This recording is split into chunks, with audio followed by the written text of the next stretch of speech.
Ini adalah episode baru dari Vibe Positif Aja, dan kali ini kita mau cerita soal satu hal yang kelihatannya sepele, tapi sebenarnya ngehancurin hidup banyak orang pelan-pelan. Judulnya, kenapa dalam bisnis kita nggak boleh bikin orang rugi? Ini bukan cuman karena takut dosa doang ya, tapi karena ada harga mahal yang sering banget nggak kelihatan di awal. Pernah nggak sih kamu lihat orang yang kelihatannya sukses banget, mobilnya mahal, omsetnya miliaran, Instagram, story-nya isinya flexing terus. Tapi entah kenapa, kalau kita perhatiin lebih dalam, hidupnya kok kayaknya ribut terus. Masalahnya nggak ada habisnya. Drama di mana-mana. Ini bukan karena dia kurang pintar. Seringkali ini terjadi karena kesuksesannya dibangun di atas kerugian orang lain. Mari kita bahas fundamentalnya dulu. Sebenarnya, bisnis itu apa sih? Bisnis yang sehat itu adalah sebuah pertukaran, bukan pemerasan. Aturan mainnya cuma satu, dan sederhana banget. Dua pihak yang terlibat harus sama-sama pulang dengan senyum. Kamu sebagai penjual, untung. Customer kamu sebagai pembeli, dapat manfaat. Dia harus merasa happy, merasa puas pakai produk atau servis yang kamu tawarkan. Kalau dalam sebuah transaksi, cuma kamu yang untung. Sementara pelanggan kamu pulang dengan rasa kecewa, nyesel, atau bahkan merasa rugi. Itu namanya bukan bisnis. Itu adalah eksploitasi yang karmanya cuma ditunda. Sementara, kamu mungkin dapat duitnya sekarang, tapi kamu menanam benih masalah untuk masa depan. Bisnis sejati itu win-win solution. Kamu menang, dia menang. Kalau cuma kamu yang menang, itu perampokan yang dibungkus dengan kata-kata manis.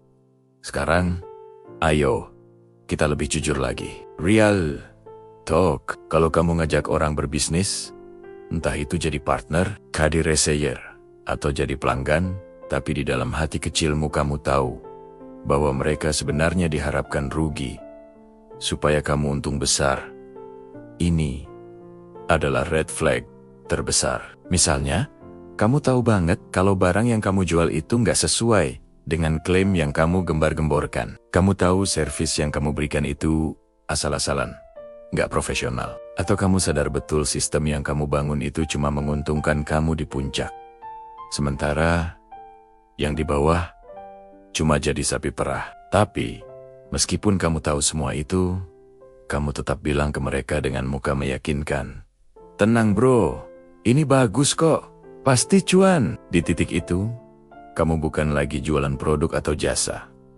Kamu sedang menjual kepercayaan orang lain. Dan yang namanya kepercayaan itu mahal sekali. Sekali rusak, nggak ada ceritanya bisa di-restore kayak file di komputer. Kepercayaan itu seperti cermin, sekali pecah, kamu bisa coba rekatkan lagi.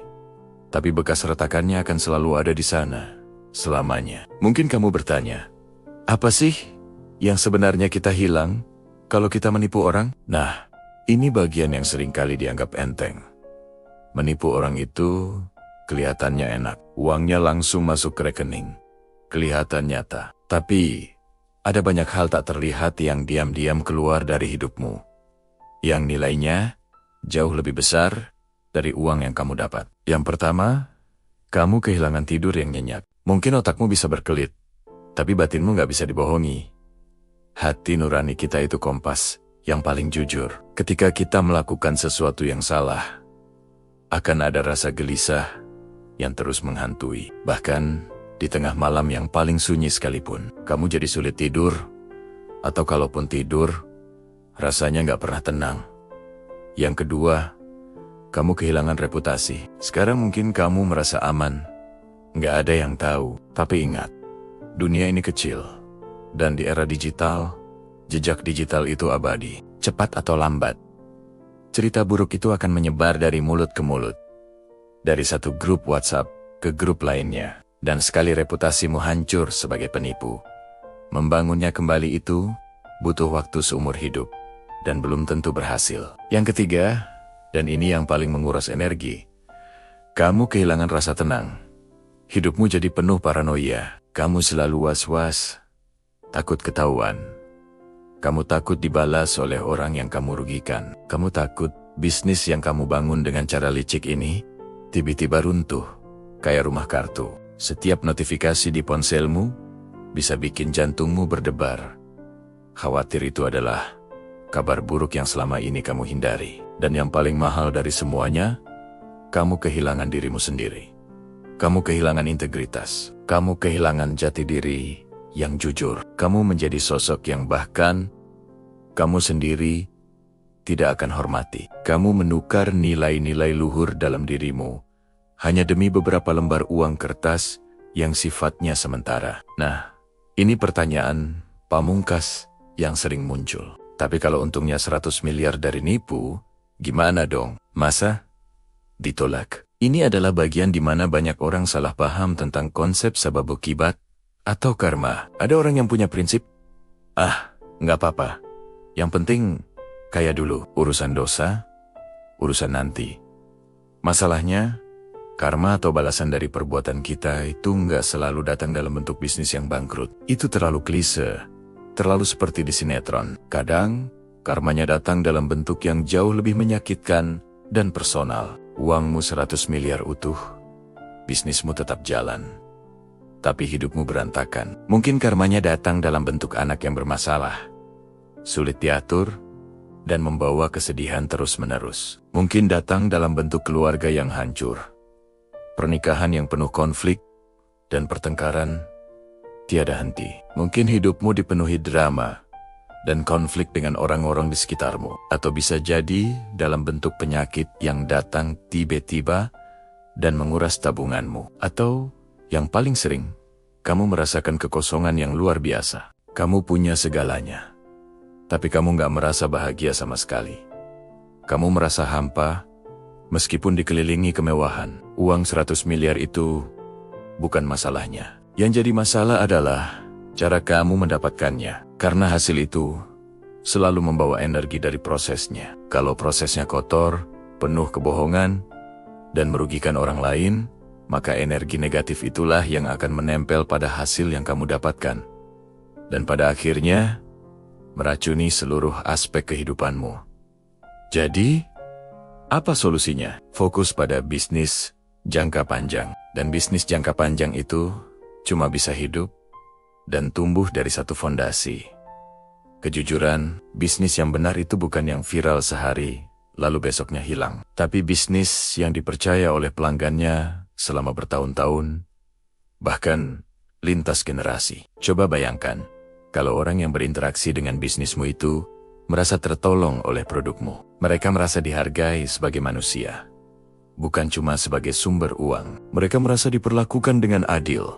Apa yang mereka bayar sepadan dengan apa yang mereka dapatkan.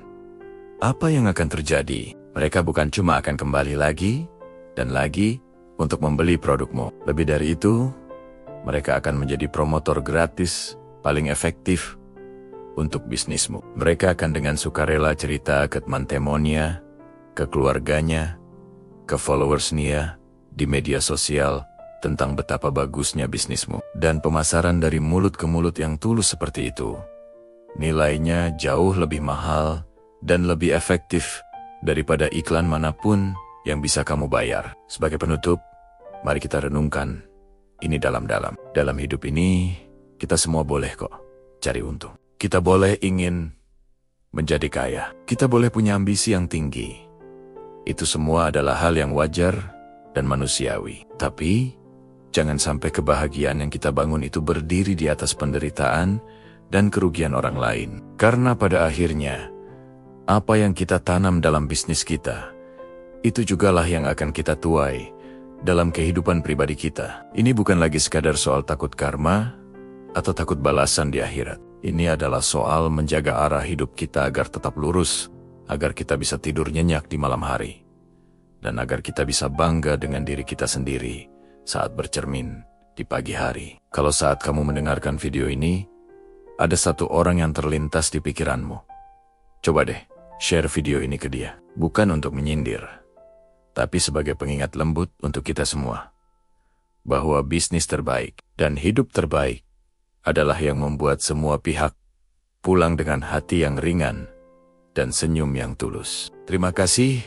sudah menyimak. Jangan lupa subscribe Vibe Positif Aja untuk konten-konten seperti ini. Sampai jumpa di video selanjutnya.